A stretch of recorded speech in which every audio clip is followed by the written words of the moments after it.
Semi, B बराबर भी 1 semi, सी बराबर भी 1 सेमी और डी बराबर भी 1 सेमी।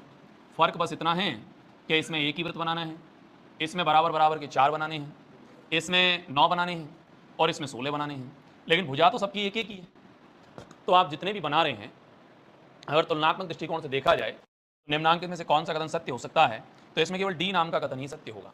कारण उसका, जैसे मान लीजिए ये आपने एक वर्ग बनाया और इस वर्ग में ये एक वृत्त बना दिया। अगर इस वृत्त का क्षेत्रफल आप निकालेंगे तो पाई आर स्क्वायर करेंगे, इसकी भुजा 1 है।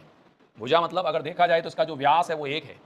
अगर इसका व्यास ही 1 है तो इसकी जो त्रिज्या है वो 1/2 होगी, आधी होगी। अगर पाई आर स्क्वायर आप करेंगे तो पाई आर स्क्वायर आप इस तरीके से करेंगे तो देखा जाए तो इसका क्षेत्रफल पाई बटे क्या हो गया 4। बोलो सही है। अब आप सोचिए, यहाँ तक तो ठीक है, आपने चलो 1 बनाया। अब आप मेरे से कहेंगे कि इसमें 4 बनाइए, चलो 4 बना देते हैं आप लोग। अगर 4 बना देंगे तो एक जो वृत्त है उसका जो व्यास होगा वही 1/2 होगा। आप सोचिए मेरे साथ एक बार, भाई यहाँ से यहाँ तक की जो भुजा है वो 1 है और उसमें के 2 हिस्से हो गए तो 1/2 व्यास हो गया उसका। अगर उसकी भी आप त्रिज्या बनाओगे तो 1/2 का भी 1/2 करो, यानी त्रिज्या तो 1/4 ही हो गई।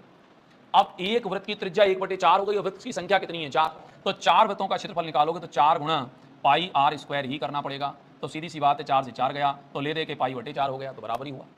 सेम कंडीशन पे अगर आप 9 बनाओगे तो वो जो त्रिज्या होगी उसके 3-3 हिस्से हो जाएंगे, क्योंकि 9 बनाने का अर्थ ये हुआ कि जैसे आपने ये वृत्त बनाया 1 2 और 3, 1 2 और 3, 1 2 और 3, आप बराबर ही तो बनाएंगे। तो आप सोचिए कि इसके अगर व्यास, अगर बात की जाए इसका डायगोनल क्या होगा, तो इसका व्यास हो गया 1/3 और अगर इसका भी रेडियस निकालेंगे तो 1/3 का भी आधा करना पड़ेगा, यानी 1/6।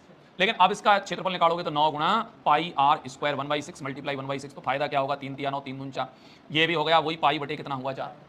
मैं यही समझाने की कोशिश कर रहा हूं कि आपकी भुजा तो बराबर है और जो वृत्त आप बनाओगे वो भी इक्वल पार्ट में डिवाइड, क्योंकि आपने बोला 16 बनाओगे तो 16 की भी वही पोजीशन है। आप 16 बनाओगे तो 4 4 के कॉलम में ही तो बनाने पड़ेंगे आपको।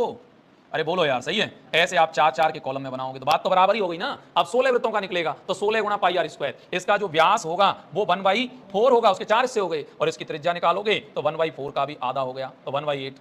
अब वही 16 का।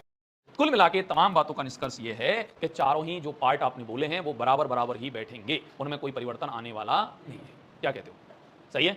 एक बार जरा इसका